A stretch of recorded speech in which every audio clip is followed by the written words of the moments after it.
Okay, let's take another look. I mean, it's Cinderella is right here, and that's such a classic that I think I have to read that one. Okay, so we're on Cinderella. Cinderella. Do we remember Disney's version of this? Because I guarantee you it's not the Brothers Grimm version of it.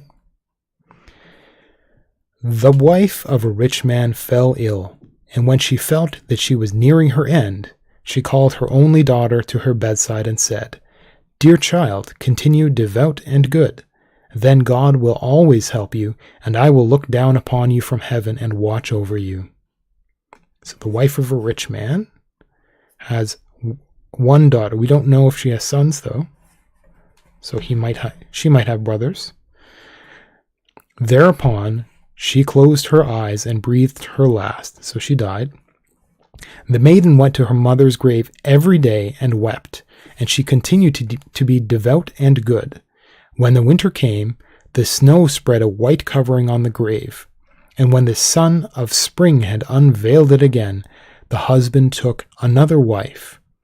The new wife brought home with her 2 daughters, who were fair and beautiful to look upon, but base and black at heart. Now, base is like, it's used as a pejorative, so it's an insult. But I'm gonna look that up and make sure that I understand that word.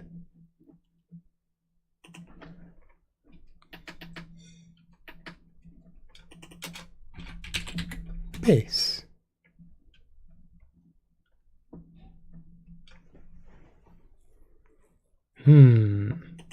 I don't like any of those definitions.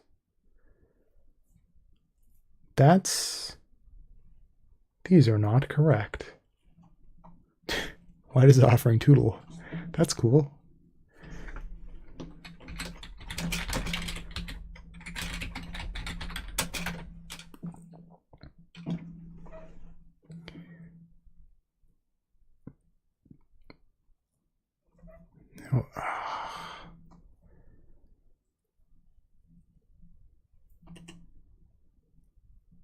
Here we go. Contemptible, mean-spirited, or selfish lack of human decency.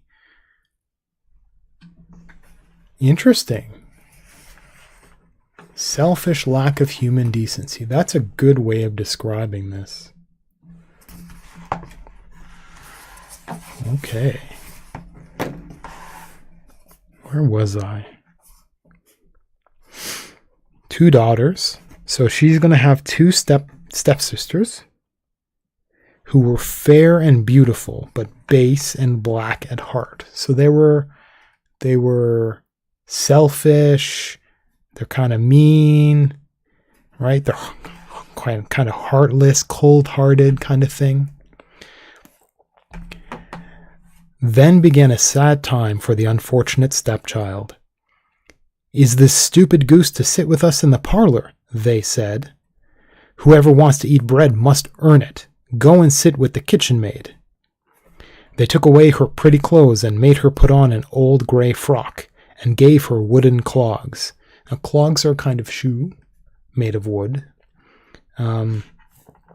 Actually was, I know the Netherlands had it and kind of has it as a thing, but wooden shoes were elsewhere, as I understand. We could go and look that up, but I'm going to continue. So it's like uncomfortable shoes, basically. Just look at the proud princess. How well she's dressed, they laughed as they led her to the kitchen. There the girl was obliged to do hard work from morning till night.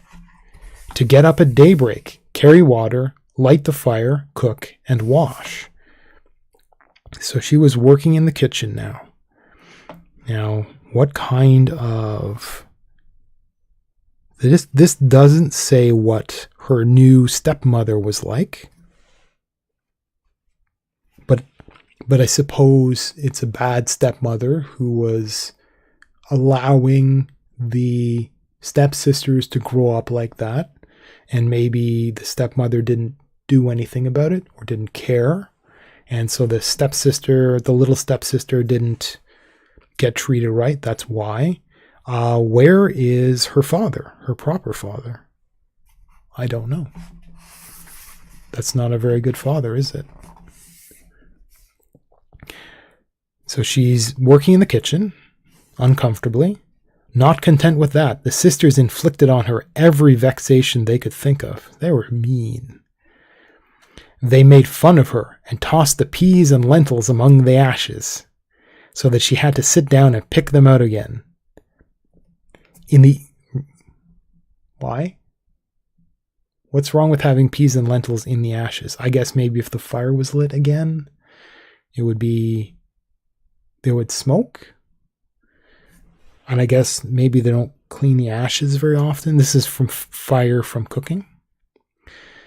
Okay. In the evening, when she was worn out with work, she had no bed to go to, but had to lie on the hearth among the cinders. Ooh.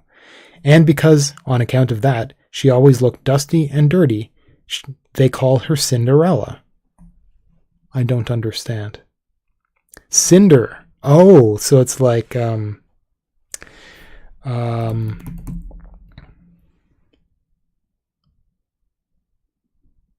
almost had it in my head. So like the ELLE kind of name is feminine. So cinder, like fireplace cinders in a fireplace. She's always sooty, so Cinderella. Now I learned something new. I did not actually know that's where that came from. That makes a lot of sense now. We've learned a thing. It happened one day that the father had a mind to go to the fair, so he asked both his stepdaughters what he should bring home for them. What about his daughter? Oof. Fine clothes, said one. Pearls and jewels, said the other. But you, Cinderella, said he, what will you have? So now he cares? Father, break off for me the first twig which brushes against your hat on your way home. What about new clothes? Doesn't she need new clothes? But for his two stepdaughters he brought home beautiful clothes, pearls, and jewels. And on his way home, as he was riding through a green copse, a hazel twig grazed against him and knocked his hat off. Then he broke off the branch and took it with him. The first twig, he took the entire branch. When he got home, he gave his stepdaughters what they had asked for, and to Cinderella he gave the twig from the hazel tree. Cinderella thanked him and went to her mother's grave and planted the twig upon it. She wept so much that her tears fell and watered it, and it took root and became a fine tree. Cinderella went to the grave 3 times every day. She wept and prayed there, and every time she went a little white bird came and perched upon the tree. And when she uttered a wish, the little bird threw down to her what she had wished for. Can she wish for clean clothes? Maybe good shoes?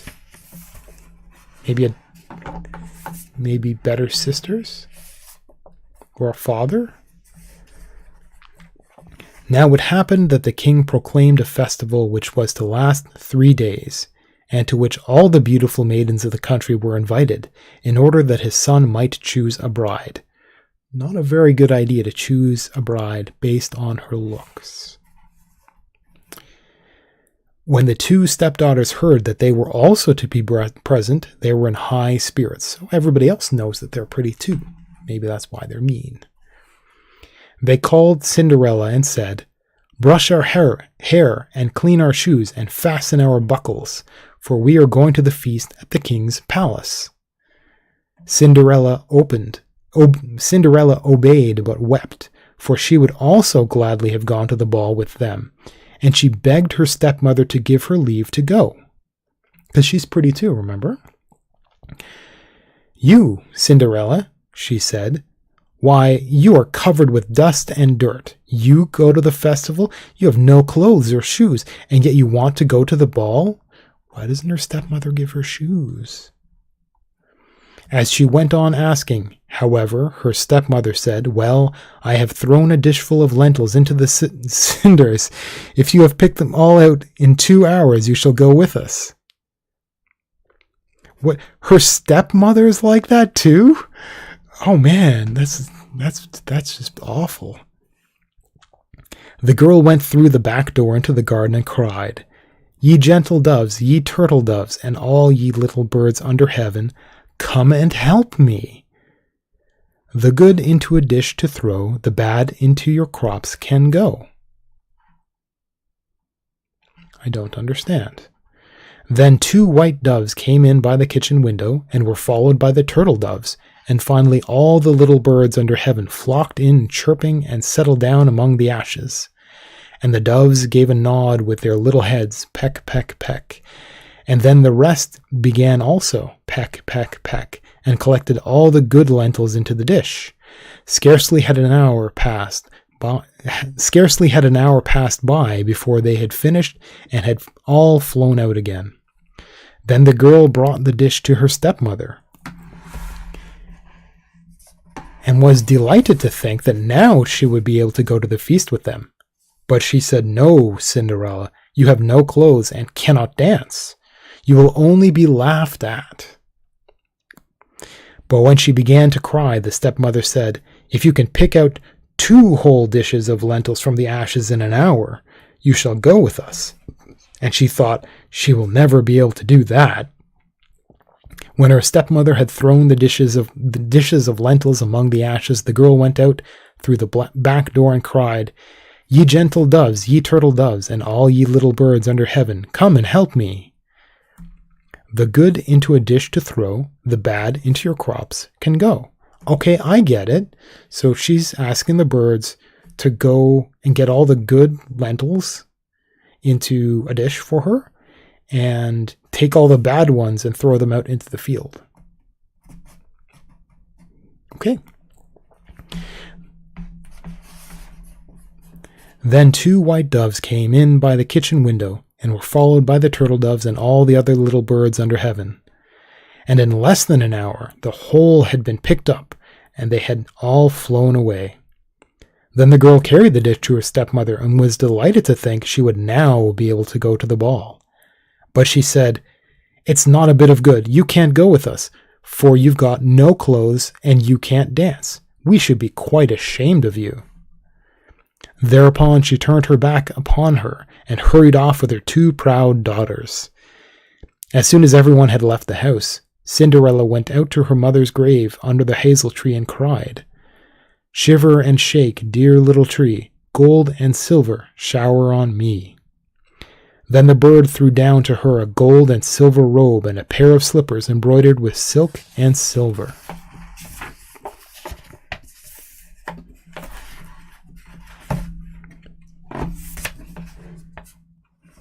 With all speed she put on the robe and went to the feast.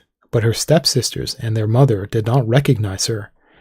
They supposed that she was some foreign princess, so beautiful did she appear in her golden dress. They never gave a thought to Cinderella, but imagined that she was sitting at home in the dirt, picking the lentils out of the cinders.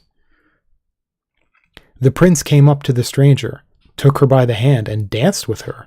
In fact, he would not dance with anyone else and never let go of her hand. If anyone came up to ask her to dance, he said, "This is my partner." Oh, so there are other gentlemen there who are dancing. She danced until nightfall and then wanted to go home, but the prince said, "I will go with you and escort you."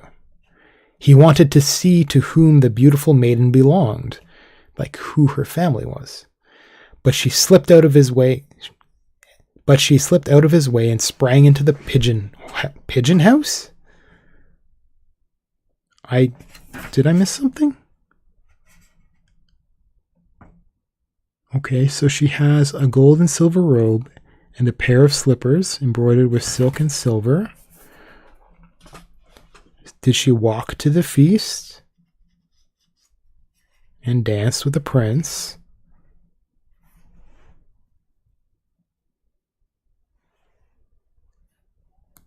Pigeon house.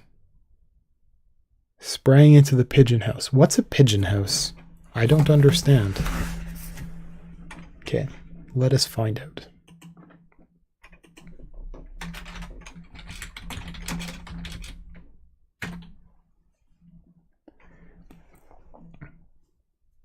Well, I assumed it was a house for pigeons, but... Huh.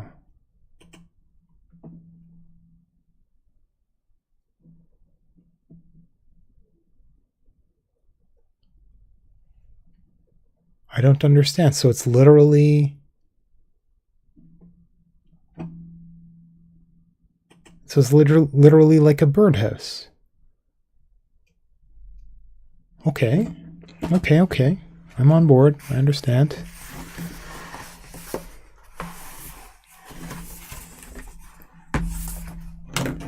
Okay. So here she was. Then the prince waited till her father came and told...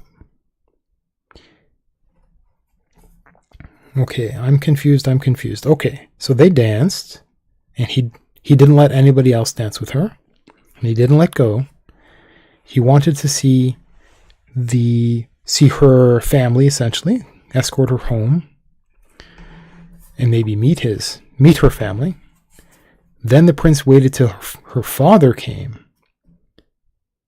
I don't understand. So why is her father going to the prince? Then the prince waited till her father came and told him that the unknown maiden had vanished into the pigeon house. How do you vanish into a pigeon house? I don't understand. The old man thought, could it be Cinderella? Doesn't she have a name to her father? Oh man. And he had an axe brought to him so he might break down the pigeon house, but there was no one inside.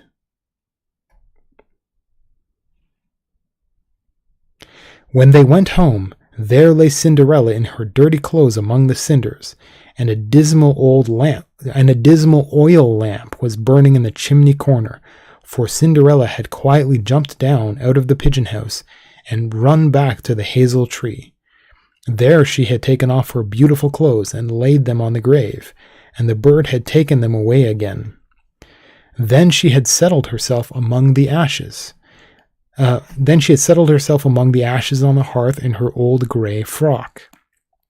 So we're just going to pretend like she bathed herself when she was changing the first time, and then she sooted herself all up again when she got home.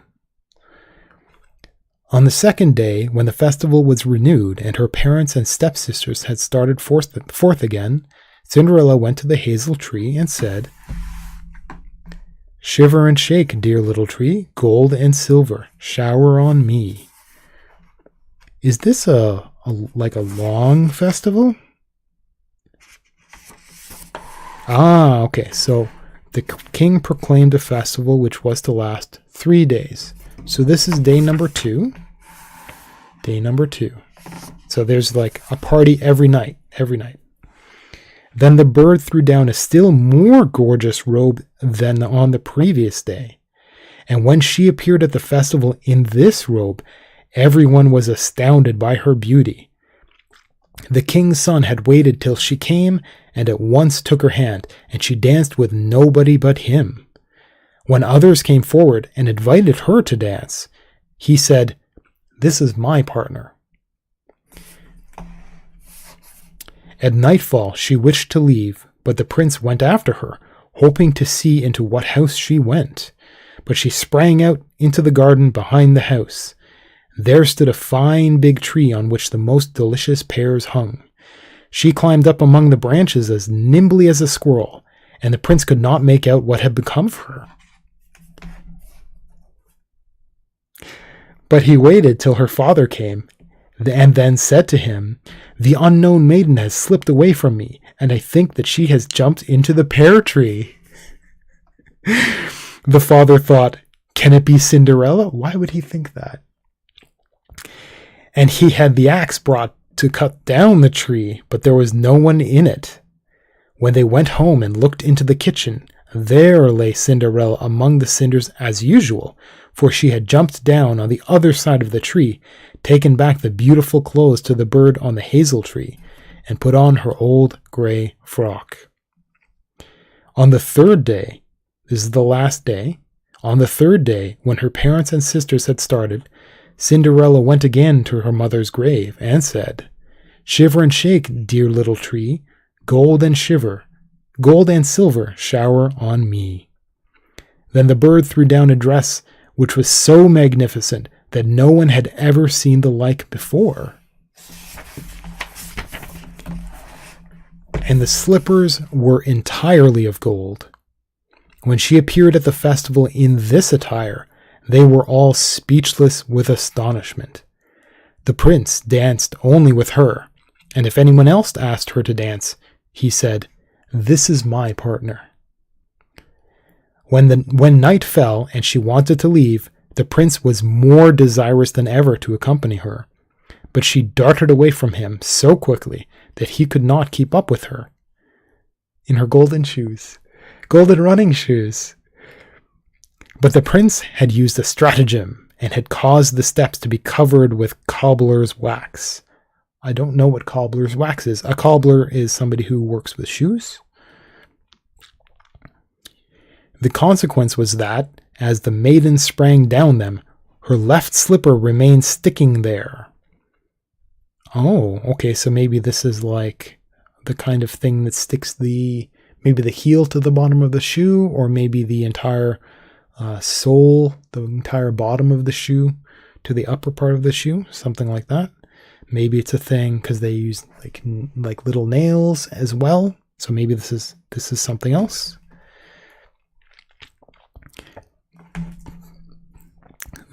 Where was I?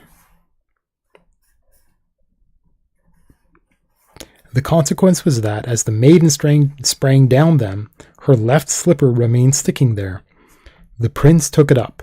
It was small and dainty, and made entirely of gold.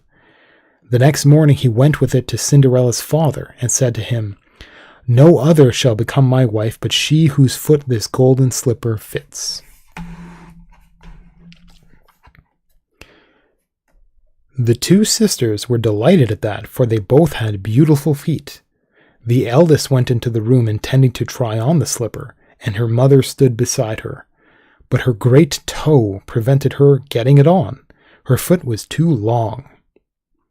Then her mother handed her a knife and said, "Cut off the toe.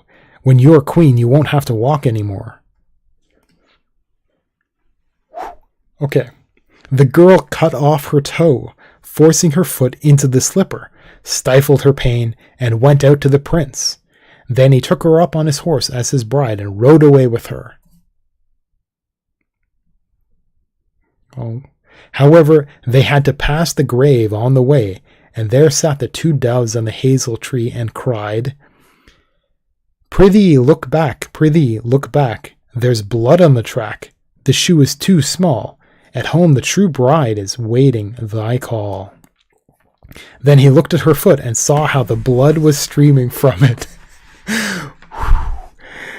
So he turned his horse round and carried the false bride back to her home, and said that she was not the right one. Oh boy, is she not the right one. Okay, then the second sister must try the shoe.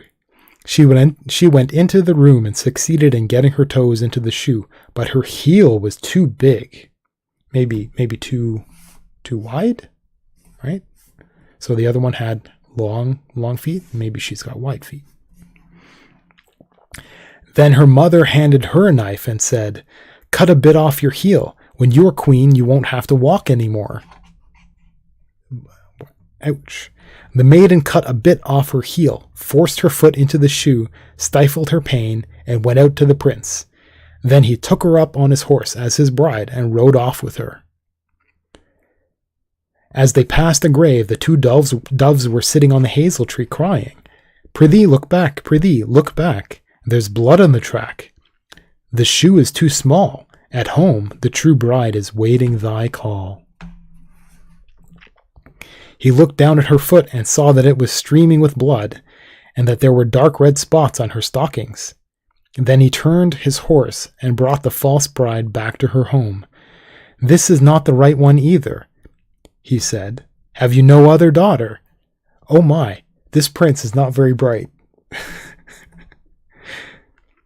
No, said the man, there is only a daughter of my late wife's, a puny, stunted drudge, but she cannot possibly be the bride. The prince said that she must be sent for. But the mother answered, Oh no, she is much too dirty. She mustn't be seen on any account. He was absolutely determined, however, to have his way, and they were obliged to summon Cinderella. When she had washed her hands and face, she went up and curtsied to the prince, who handed her the golden slipper. Then she sat down on a bench, pulled off her wooden clog, and put on the slipper, which fitted to a nicety. And when she stood up and the prince looked into her face, he recognized the beautiful maiden that he had danced with and cried, This is the true bride. The stepmother and the two sisters were dismayed and turned white with rage, but he took Cinderella on his horse and rode off with her. As they rode past the hazel tree, the two white doves cried, Prithee look back, no blood's on the track, the shoe's not too small, you carry the true bride home to your hall. This is interesting.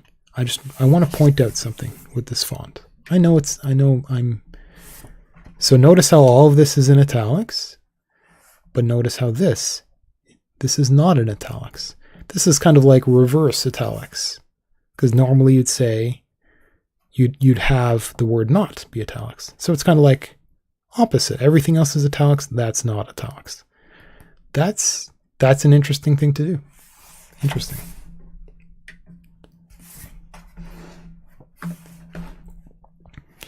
And when they had said this, they both came flying down and settled on Cinderella's shoulders, one on the right and one on the left, and they remained perched there. When the wedding was going to take place, the two false sisters, they're just stepsisters. The two false sisters came and wanted to curry favor with her and take part in her good fortune. As the bridal party was going to the church, the elder was on the right side, the younger on the left, and the doves picked out one of the eyes of each of them. Afterwards, when they were coming out of the church, the elder was on the left, the younger on the right, and the doves picked out the other eye of each of them. And so for their wickedness and falseness, they were punished with blindness for the rest of their days.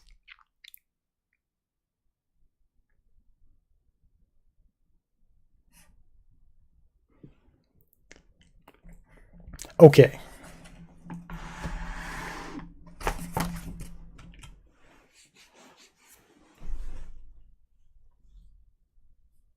Well, at least I learned what the name Cinderella comes from. That's kind of cool.